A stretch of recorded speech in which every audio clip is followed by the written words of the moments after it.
이 세상을 유지하고 지탱하게 하는 것 중 하나는 논리입니다. 논리가 무엇일까요? A 다음에는 B가 나오고 B 다음에는 C가 나오는 게 자연스럽게 느껴지는 것처럼 몇 시에 약속이 있고 집에서 약속 장소까지 대략 몇 분 정도 걸리니 집에서 어느 정도 시간에 나가면 되겠다라고 생각하고 판단해서 우리가 행동을 하는 것처럼 논리란 우리가 무언가를 생각하거나 추측할 때 그것이 자연스럽게 어떻게 될 것이다 라고 생각하는 그런 원리를 의미합니다. 논리는 우리로 하여금 앞으로 상황이 어떻게 펼쳐질 것 같다는 예상을 할 수 있게 도와주고, 그렇기 때문에 지금 나는 무엇을 어떻게 해야겠다라는 판단을 내리고 적절하게 대비하고 행동할 수 있도록 도와주는 순기능을 합니다. 우리는 이런 이성적이고 합리적이라고 여겨지는 판단과 어느 정도 예측 가능한 결과를 생각하면서 어느 정도의 안정감을 누리면서 살아갑니다. 그런데 이런 순기능을 하는 논리가 신앙생활을 할 때 종종 우리를 함정에 빠뜨릴 때가 있습니다. 바로 하나님도 나의 논리대로 예측할 수 있을 것이라고 생각하는 것이죠. 내가 지금 이런 상황이니 하나님은 마땅히 이렇게 하셔야만 한다라고 생각한다던가, 내가 이렇게 했으니 하나님도 이렇게 하실 거야 라고 생각한다던가, 상황이 이런 걸 보니 하나님은 이런 걸 원하시는 것 같아 라고 생각하는 것과 같은 모습이 바로 이런 것입니다. 하나님을 나의 논리 안에 가두려고 하는 것, 하나님을 나의 예상과 예측 안에 두려고 하는 것, 하나님을 나의 통제권 아래에 두려고 하는 것과 같은 경향성은 인간에게 뿌리 깊이 박혀있는 욕심이자 욕망이며 죄성이자 야망입니다. 한낱 피조물에 불과한 우리가 어찌 감히 전능자이신 하나님을 보잘것없는 우리의 논리에 가둘 수 있을까요? 그렇기 때문에 하나님께서는 하나님 자신이 논리 안에 갇히실 수 없는 분이시며 우리의 논리에 가둘 수 없는 분이라는 것을 우리에게 가르쳐 주시기 위해서, 그분을 우리의 예상과 통제권 안에 두려고 하는 어설프고 무모한 우리의 시도를 무너뜨리시기 위해서 종종 우리의 삶에 논리로는 설명할 수 없는 일을 허락하시기도 하십니다. 하나님 앞에서 울다라는 책을 쓴 미국의 그리스도인 제럴드 시처라는 사람이 있습니다. 제가 요즘 읽고 있는 책인데요, 그에게는 한 명의 아내와 4명의 자녀가 있었습니다. 어느 날 저녁 그는 그의 어머니와 그의 아내 그리고 4명의 자녀를 차에 태우고 원주민 캠프에 참여를 했습니다. 아주 행복한 시간을 보낸 뒤에 집으로 돌아가던 길에 맞은편에서 시속 140km로 달려오는 음주 운전자의 차량의 정면으로 치이는 사고를 당했고, 단 한순간의 사고로 현장에서 그의 어머니와 그의 아내 그리고 셋째 딸이 그의 곁을 떠났습니다. 그가 사랑했고 그를 사랑하던 3명의 여자를 한순간에 잃은 것입니다. 그의 가정은 화목했고 부부는 그리스도를 신실하게 따르고자 애쓰던 관계였으며 불완전했지만 은혜 위에서 성장하던 가정이었습니다. 선하게 살고자 애쓰는 그리스도인에게 이런 일을 허용하시는 하나님은 논리적으로 전혀 납득이 되지 않습니다. 책의 한 대목에서 그는 이렇게 고백합니다. 나는 하나님을 저주했다. 아무 잘못도 없는 나와 우리 가정과 아이들에게 이런 일을 허락하신 하나님에게 분노했다. 제럴드 시처에게 일어난 일은 비단 그에게뿐만 아니라 우리 모두에게 언제라도 일어날 수 있는 일이라는 것을 논리적으로는 인정하지만, 막상 우리에게 이런 일이 일어나면 우리는 왜 나의 삶에 이런 일이 일어나는가 라고 생각하면서 괴로워합니다. 이와 같은 경우가 아니더라도 논리적으로는 설명할 수 없는, 그러나 분명하게 존재하는 지독히도 고통스럽고 괴로운 고통과 상실, 갈등과 아픔이 우리의 삶 곳곳에 존재하고 있습니다. 나의 가정 환경은 왜 이런 것일지, 왜 하필 사회에서 가장 중요하게 여기는 점이 나에게는 가장 부족한 점인 것처럼 느껴지는지, 왜 하필 이 시점에서 벌어지지 않았으면 하는 그런 일은 내 삶에만 벌어지는 것 같은지, 지독하게 꼬여버린 인생의 실타리 속에 휘말려 어찌할 바를 모르겠는 나의 삶 하나 건재하게 유지하는 것도 쉽지가 않은데, 그리스도인으로 눈치를 보고 무시당하는 것을 견디면서 감정적으로 반응하지 않고 묵묵하게 말씀을 따라서 살아가는 것이 여간 쉬운 것이 아닙니다. 이런 우리에게 무엇이 참된 위로가 될 수 있겠으며 무엇이 참된 소망이 될 수 있을까요? 오늘 우리가 살펴보려고 하는 본문인 데살로니가 전서는 사도 바울이 데살로니가 교회에 보낸 편지입니다. 데살로니가 교회의 성도들이 처한 상황은 논리적으로는 이해할 수 없는 상황이었습니다. 그들은 소수였고 하나님을 믿지 않는 자들은 다수였으며, 그들은 신상 숭배와 황제 숭배 의식에 참여하지 않는다는 이유로 정치적, 사회적 차별을 받아야 했고, 주변 사람들로부터 쏟아지는 비난과 조롱을 견뎌야만 했습니다. 게다가 그들에게 복음을 전하고 교회를 세웠던 바울은 이미 데살로니가 지역을 떠나서 다른 곳에서 복음을 전하고 있는 지 오래되었고, 그런 상황 속에서 데살로니가 교회는 제대로 된 목회적 돌봄을 받지 못한 채 이런저런 공격과 위협 속에 놓여 있었던 것입니다. 이런 상황 속에 놓인 그들에게 바울은 그들을 위로하고 격려하며 바른 진리를 가르치기 위해 데살로니가 전서를 썼고, 오늘 본문 13절부터 17절까지 한 가지 성경의 진리를 소개한 후 마지막 18절에서 이렇게 권면합니다. 다 함께 오늘 본문 18절 말씀을 읽어보겠습니다. 시작. 그러므로 이러한 말로 서로 위로하라. 성경의 한 가지 진리를 말한 후 그러므로 이러한 말로 서로 위로하라 라고 바울이 말하고 있습니다. 이해할 수 없는 상황에 놓인 그들을 진정으로 위로할 수 있었던 바울이 전했던 진리는 무엇이었을까요? 그것은 바로 부활이었습니다. 오늘은 부활이 무엇이며 이것이 어떻게 해서 우리에게 위로가 되는지를 살펴보려고 하는데요. 오늘 설교는 그동안 제가 전한 설교의 형태와 많이 다르게 진행이 될 것 같습니다. 천천히 하나하나 잘 따라와 주시면 감사하겠습니다. 이런 질문에서부터 시작을 해야 될 것 같습니다.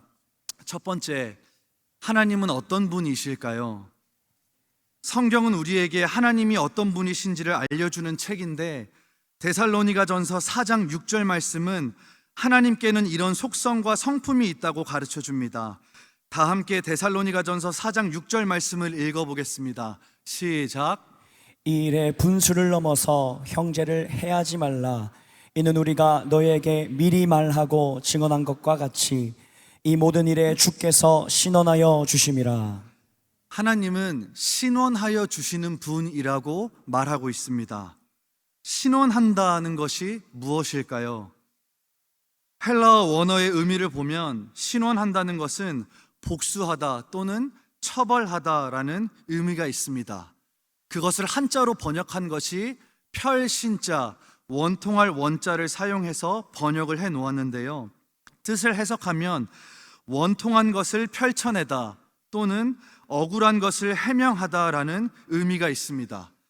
따라서 하나님께서 신원하는 분이시다라는 것의 의미는 하나님께서는 억울한 것을 갚아주시는 분, 억울한 것을 해소시켜 주시는 분이라는 것을 의미합니다. 하나님은 억울한 것을 갚아주는 분이시며 원통한 것을 해소시켜주는 분이시고 결국에는 모든 선과 악을 처벌하는 분이라는 것입니다. 이제 두 번째 질문으로 넘어가 보겠습니다. 인간은 어떤 존재일까요? 히브리서 9장 27절은 인간이 처한 상태를 이렇게 말씀합니다. 히브리서 9장 27절 말씀을 같이 읽어보겠습니다. 시작. 한 번 죽는 것은 사람에게 정해진 것이요 그 후에는 심판이 있으리니. 성경은 인간이 처한 상태를 두 가지로 설명합니다. 첫째, 인간은 누구나 다 죽습니다. 여기에 있는 우리 모두는 언젠가 다 죽어서 흔적도 없이 사라질 것입니다. 둘째, 육체의 죽음을 겪은 후 인간은 하나님의 심판을 받게 됩니다. 첫 번째 내용에서 우리가 살펴본 것처럼 하나님께서는 모든 선과 악을 심판하시고 처벌하는 분이시기 때문에 모든 인간은 죽은 후 하나님 앞에서 하나님의 기준에 따라 심판을 받게 될 것입니다. 하나님의 기준에 따라서 악이 없는 자, 의로운 자는 천국으로 가게 될 것이고, 하나님의 기준에 따라 악이 있는 자, 곧 불의한 자는 지옥으로 가게 될 것입니다. 여러분들은 선하십니까? 악하십니까? 여러분들은 의로우십니까? 불의하십니까? 성경은 한 여자를 보고 마음에 음란한 욕구를 품기만 해도 이미 그 여자를 범하는 악을 저지른 것이라 말하고, 마음으로 어떤 자를 살인했다면 이미 살인하는 죄를 범한 것이라고 말합니다. 이것이 하나님의 기준입니다. 여러분들은 마음이 깨끗하십니까? 하나님의 기준을 과거에도 만족시키셨고 지금도 만족시키고 계시고 앞으로도 만족시킬 자신이 있으신가요? 그렇기 때문에 성경은 로마서 3장 10절부터 12절까지 이렇게 선포하고 있습니다. 함께 이 말씀을 읽어보겠습니다. 시작. 기록된 바 의인은 없나니 하나도 없으며 깨닫는 자도 없고 하나님을 찾는 자도 없고 다 치우쳐 함께 무익하게 되고 선을 행하는 자는 없나니 하나도 없도다. 의인은 없나니 하나도 없다고 합니다. 선을 행하는 자가 한 명도 없다고 합니다. 그렇다면 이제 인간은 어떻게 되는 것일까요? 모두가 다 죽음 이후에 심판을 거쳐서 지옥으로 가기만을 기다리면 되는 것일까요? 이 지점에서 하나님께서는 논리적으로 말이 되지 않는 선택을 하십니다. 하나님 자신을 찌르듯 고통을 주는 죄를 지닌 인간을 사랑하고 용서하고 용납하기로 선택하신 것입니다. 세 번째로 살펴볼 내용이 다음과 같습니다. 죄를 용서하기 위한 하나님의 방식이 무엇이었을까요? 먼저 히브리서 9장 22절 말씀을 읽겠습니다. 시작. 율법을 따라 거의 모든 물건이 피로써 정결하게 되나니 피 흘림이 없은즉 사함이 없느니라. 피를 흘리지 않고서는 정결하게 될 수 없고 용서를 위해서는 피가 흘려져야 한다고 말하고 있습니다. 구약의 말씀을 보면 죄를 지은 인간이 자신의 죄로 인해 하나님의 심판을 받아야 하는데 그 심판을 죄를 지은 사람이 받는 대신 자신을 대신하여 심판을 받을 짐승을 죽이고 그 죄를 용서받았던 것처럼 죄를 용서받기 위해서는 다른 누군가의 희생이 필요하다고 구약에서는 말하고 있습니다. 그리고 성경은 우리의 죄를 없애기 위한 희생의 제물에 대해 다음과 같이 말하고 있습니다. 요한일서 3장 5절 말씀입니다. 다 함께 읽어보겠습니다. 시작. 그가 우리 죄를 없애려고 나타나신 것을 너희가 아나니 그에게는 죄가 없느니라. 여기서 그는 예수 그리스도를 의미합니다. 우리 죄를 없애기 위해 예수 그리스도께서 나타나셨다고 말하고 있는 것입니다. 이것이 무슨 의미일까요? 우리 죄를 없애기 위해서는 누군가가 우리 대신 희생의 제물이 되어 피를 흘리고 죽어야 하는 그 죽음의 심판을 받아야 하는데 예수 그리스도께서 피를 흘리시고 그 죽음의 심판을 우리 대신 받으시기 위해 이 땅에 오셨다고 말하고 있는 것입니다. 그래서 성경은 우리에게 임한 구원과 용서를 설명할 때 이렇게 말하고 있습니다. 에베소서 1장 7절의 말씀인데요. 함께 이 말씀을 읽어보겠습니다. 시작. 우리는 그리스도 안에서 그의 은혜의 풍성함을 따라 그의 피로 말미암아 속량 곧 죄사함을 받았느니라. 그의 피로 말미암아 속량 곧 죄사함을 받았느니라. 성경은 우리가 받은 용서와 구원이 그의 피, 예수 그리스도의 피에 근거한다고 분명하게 말하고 있습니다. 예수 그리스도께서 우리의 죄로 인해 우리가 받아야 하는 죽음의 심판을 대신 받으셔서 피를 흘리시고 죽으신 것입니다. 그런데 여기에 문제가 있습니다. 방금 읽은 요한일서 3장 5절을 다시 한번 살펴보겠습니다. 요한일서 3장 5절을 다시 한번 읽어볼까요? 시작. 그가 우리 죄를 없애려고 나타나신 것을 너희가 아나니 그에게는 죄가 없느니라. 그분에게는 죄가 없다는 것이 문제입니다. 죄가 없으면 심판을 받아야 할까요? 받지 않아도 될까요? 받지 않아도 됩니다. 죄를 짓지 않았으면, 죄가 없으면 용서가 필요할까요? 필요 없을까요? 용서가 필요가 없습니다.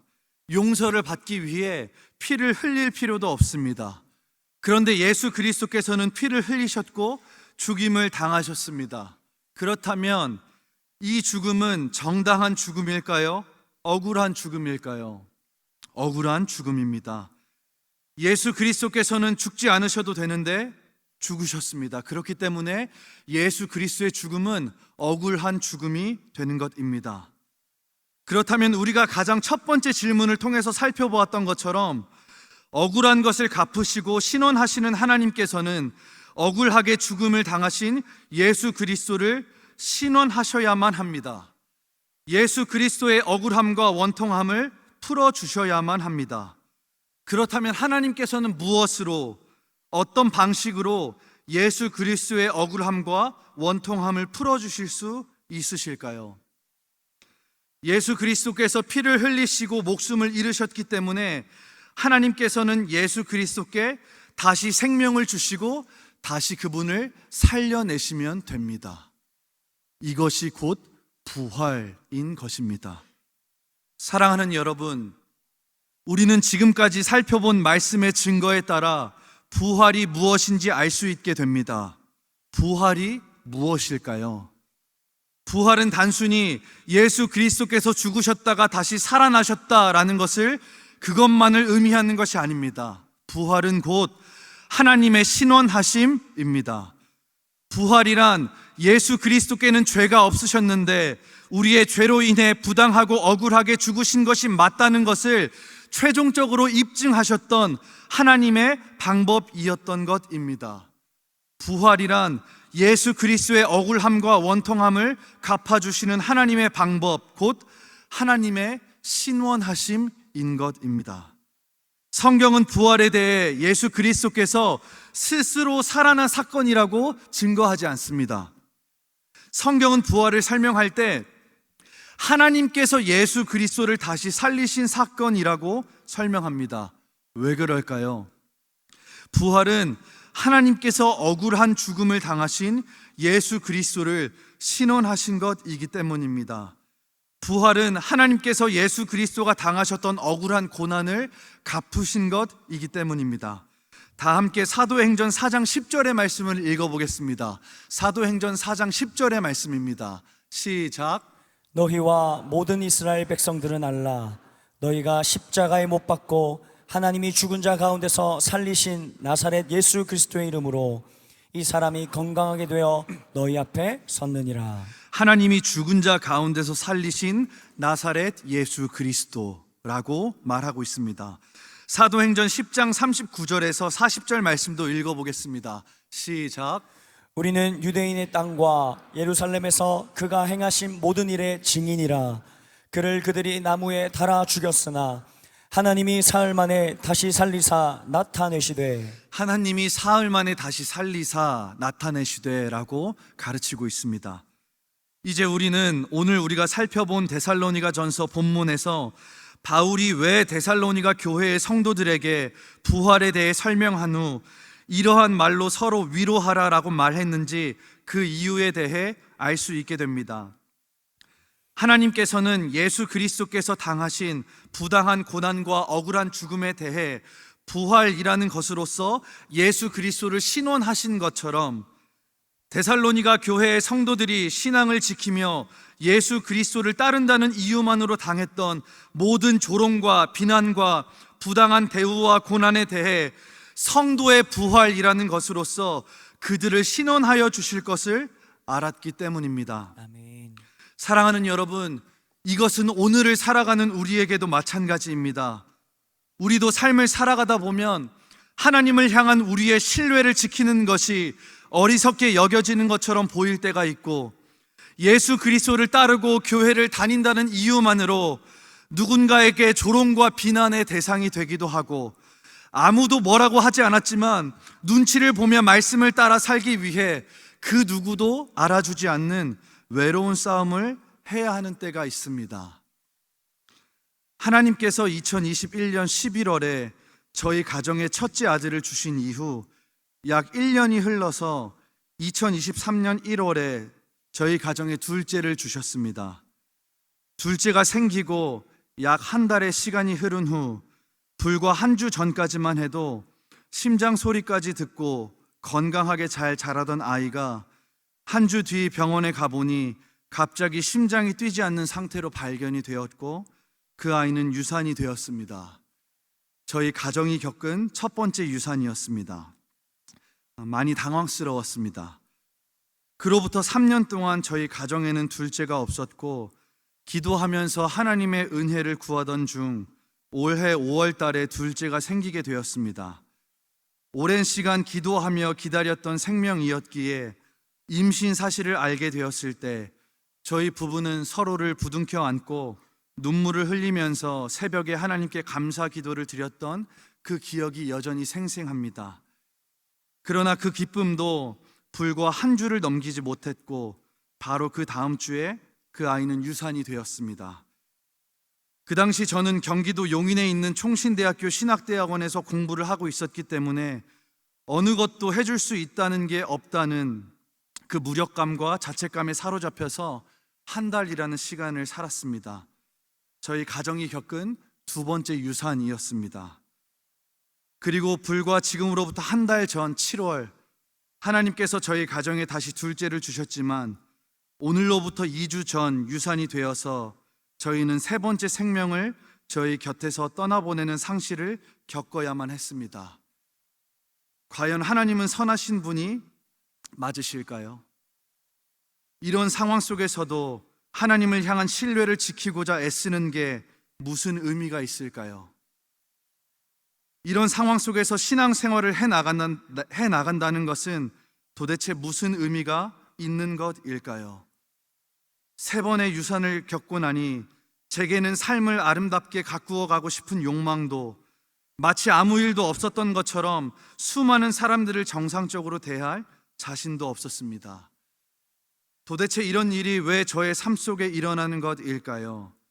차라리 생명을 허락하지 마시지 왜 이런 운명의 장난 같은 일을 세 번씩이나 하나님께서는 저의 삶에 허용하시는 것일까요?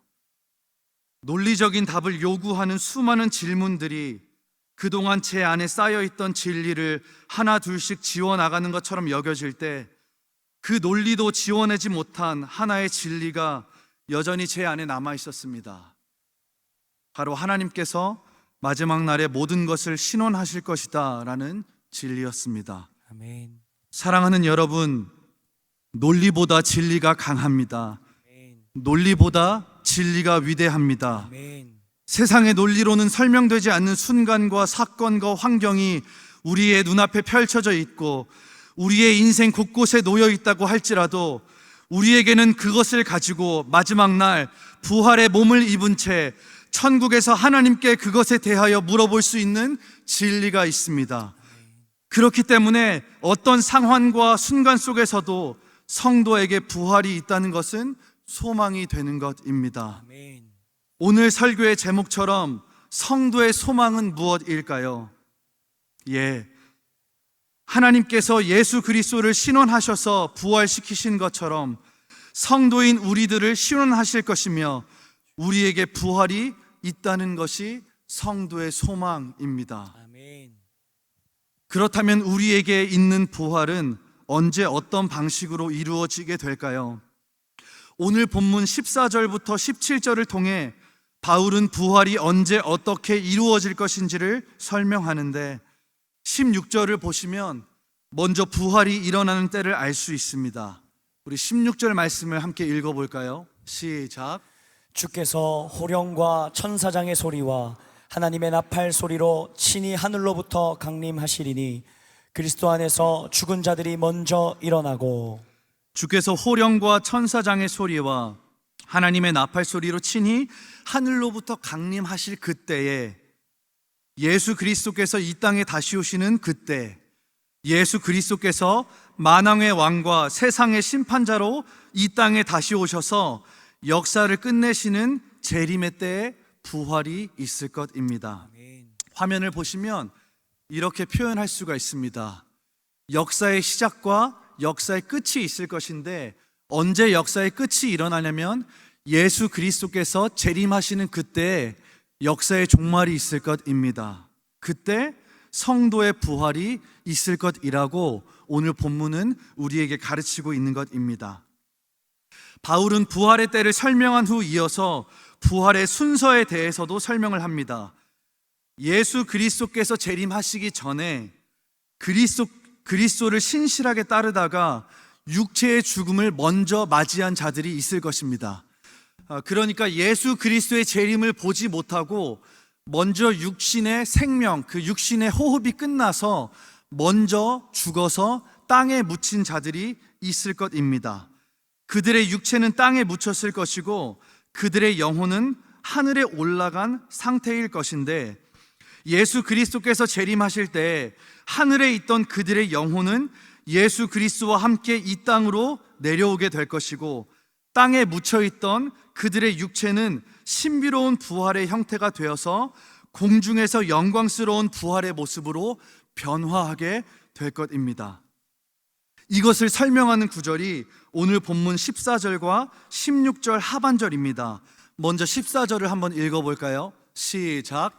우리가 예수께서 죽으셨다가 다시 살아나심을 믿을진대 이와 같이 예수 안에서 자는 자들도 하나님이 그와 함께 데리고 오시리라. 예수 안에서 자는 자들도 하나님이 그와 함께 데리고 오시리라. 그러니까 예수님께서 재림하시기 전에 예수님을 따르고 신실하게 믿다가 먼저 육체의 죽음을 맛본 자들, 그것을 경험한 자들이 먼저 부활을 입게 될 것을 설명하고 있는 것입니다. 우리 16절 하반절 말씀도 읽어보겠습니다. 시작. 그리스도 안에서 죽은 자들이 먼저 일어나고. 네, 그리스도 안에서 죽은 자들이 먼저 일어날 것이라고 말하고 있는 것입니다. 화면을 보시면 예수 그리스도께서 재림하시기 전에 죽은 자들의 육체가 땅속에 묻혀 있고 영혼은 하늘에 있을 것인데 그런 상태에 있다가 예수 그리스도께서 재림하실 그때 영혼은 하늘에서 내려오고 육체는 하늘로 올라가서 공중에서 하나가 돼서 우리가 지금은 알 수 없지만 신비로운 부활의 형체로 변하게 될 것이라고 오늘 말씀은 설명하고 있는 것입니다. 그 다음에 예수 그리스도께서 재림하실 그때에 육신의 죽음을 경험하지 않은 채 호흡하면서 살아있는 자들이 있을 것입니다. 예수님께서 재림하시는 것을 직접 보는 자들이겠죠. 살아있는 채로 육체적인 죽음을 경험하지 않고 바로 하늘로 올려져서 부활의 영광스러운 몸으로 그들은 변화하게 될 것이라고 성경은 설명하고 있습니다. 그것이 오늘 본문 17절 말씀입니다. 함께 17절 말씀을 읽어보겠습니다. 시작.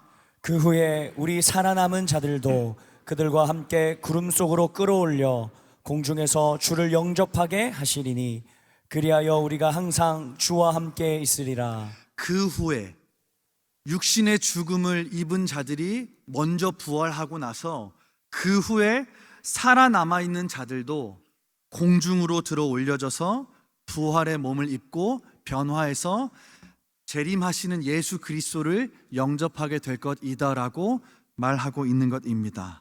화면을 보시면요, 초록색 원으로 돼서 예수 그리스도께서 재림하실 때 육신의 죽음을 경험하지 않고 살아있는 자들이 그대로 하늘로 올려져서 부활의 형체로 변화하게 될 것이라는 것을 우리가 알 수 있습니다. 그렇다면 이때 하나님을 믿지 않던 자들은 어떻게 되는 것일까요?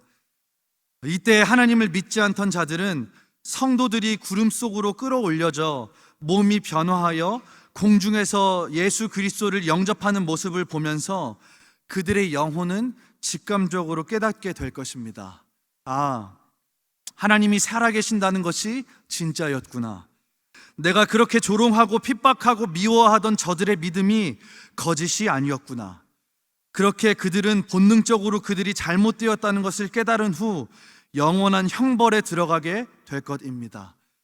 마지막 날의 최후의 심판의 때에 하나님께서는 성도의 부활로 성도가 이 땅에서 믿음을 가지고 살았던 것이 옳았다는 것을 증명할 것이며 모든 억울한 것을 수많은 사람들이 보는 눈앞에서 갚으실 것입니다. 그렇게 하나님께서는 성도들을 신원하실 것이고, 그때 하나님을 따르지 않던 자들은 심판으로 인한 영원한 형벌 속으로 들어가게 된다는 것입니다. 이것을 설명하고 있는 내용이 오늘 우리가 살펴본 데살로니가 전서의 내용입니다. 그렇다면 이러한 부활이 우리에게 주는 소망은 무엇일까요? 간략하게 세 가지 정도를 살펴보고 오늘 모든 말씀을 정리하려고 합니다. 첫 번째인데요, 우리 함께 저를 따라해 주시면 감사하겠습니다. 그리스도를 따르는 삶은 결코 헛되지 않습니다. 결코 헛되지 않습니다. 사랑하는 여러분, 그리스도를 따르는 삶은 결코 헛되지 않습니다. 세상의 논리와 방법과 비교해 보면 그리스도를 따르는 삶은 때로는 멍청해 보이고 무식해 보이고 둔해 보이고 어리석어 보입니다.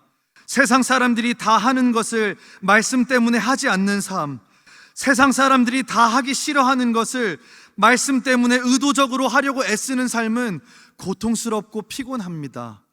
사람들이 그것을 알아주는 것도 아닙니다. 우리가 무언가 말씀을 따라서 행하는 것이 그들을 위한 것인데도 불구하고 그들은 오히려 우리를 무식하다고 하고 조롱할 때가 있고, 우리가 행하는 희생과 수고를 마치 당연하게 그렇게 해야 하는 것처럼 여길 때가 있습니다. 그럴 때면 그리스도를 향한 우리의 신앙과 수고가 어떤 의미가 있는지, 과연 이 시대 속에서 믿음을 가지고 그리스도를 따른다는 것이 의미가 있는지 헛된 것처럼 여겨질 때가 있습니다. 그러나 여러분, 우리 속지 마십시다. 그리스도를 따르는 삶은 결코 헛되지 않습니다. 왜냐하면 우리가 비록 이 땅에서 살아가는 동안에는 우리가 옳다고 증명을 받을 수 없을 수도 있습니다. 우리가 죽는 그 순간까지 네가 정말 맞았다, 네가 신앙생활을 하면서 믿음을 가지고 살아가는 것이 정말 맞았구나 라는 것을 우리가 살아있는 동안 인정받을지 인정받지 못할 수도 있습니다. 하지만 마지막 날에 예수 그리스도께서 재림하시는 그때 하나님께서는 우리가 옳았다는 것을 증명하실 것이고 우리를 부활로서 신원하실 것입니다. 특별히 이 자리에서 주님의 몸된 교회를 위해서 헌신하고 계시는 마을장, 함장, 리더, 코리더, 사역팀, 플로우, 또 새가족부, 주일학교를 섬기는 교사 여러분, 그리고 여러 모양과 형태로 주님의 몸된 교회를 섬기시는 헌신자 여러분, 여러분들께서 주님의 몸된 교회를 위해 희생하시고 수고하시며 영혼을 위해 감당하시는 그 모든 수고가 결코 헛되지 않습니다. 사람들의 시선과 평가는 천차만별일지 몰라도 묵묵하게 맡겨진 사명을 감당하는 그 수고를 하나님께서 신원하실 것입니다. 그리스도를 따르는 삶은 결코 헛되지 않습니다.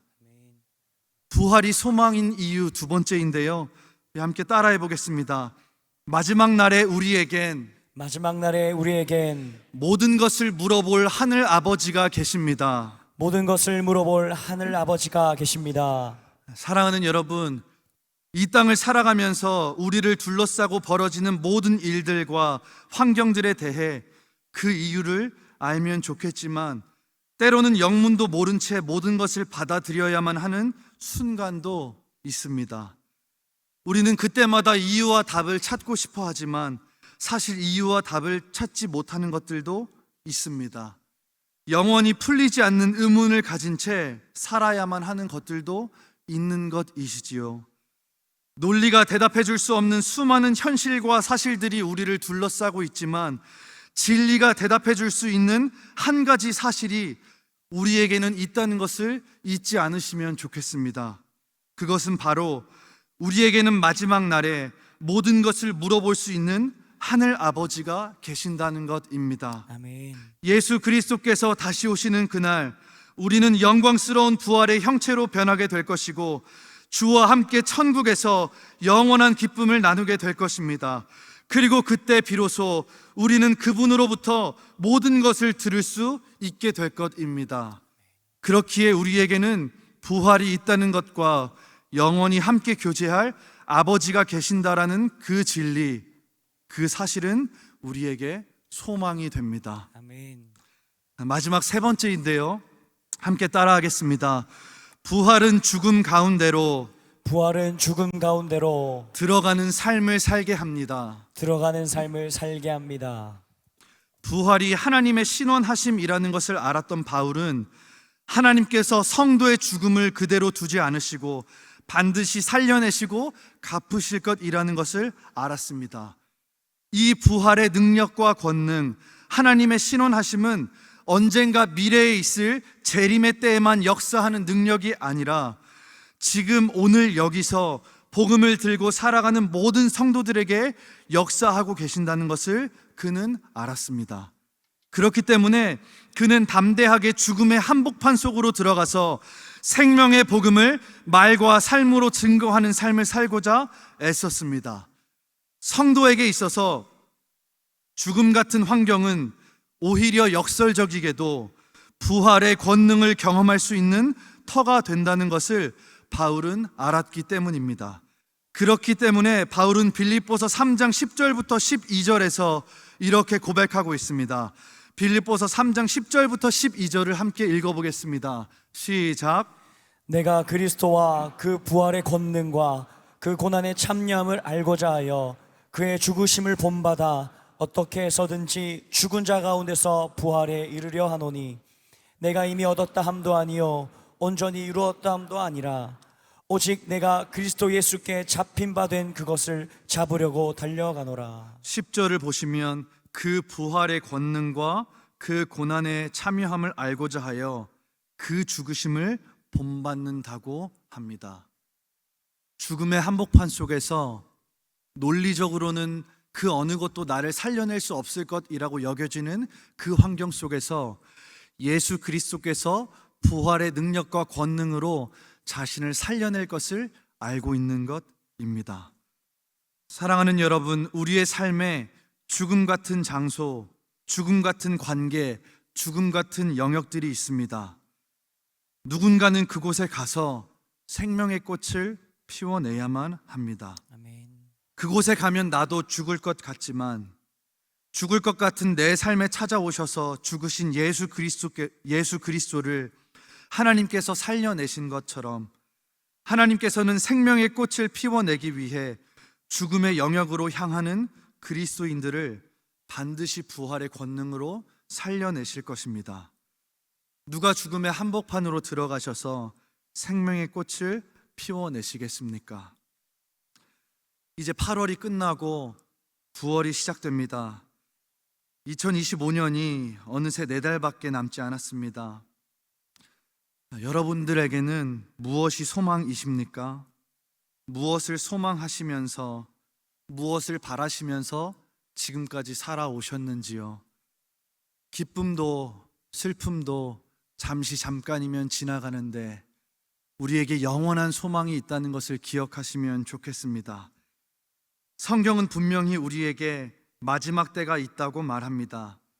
그때 우리는 부활을 경험하게 될 것이며 하나님께서는 모든 것을 신원하실 것이라고 말합니다. 아멘.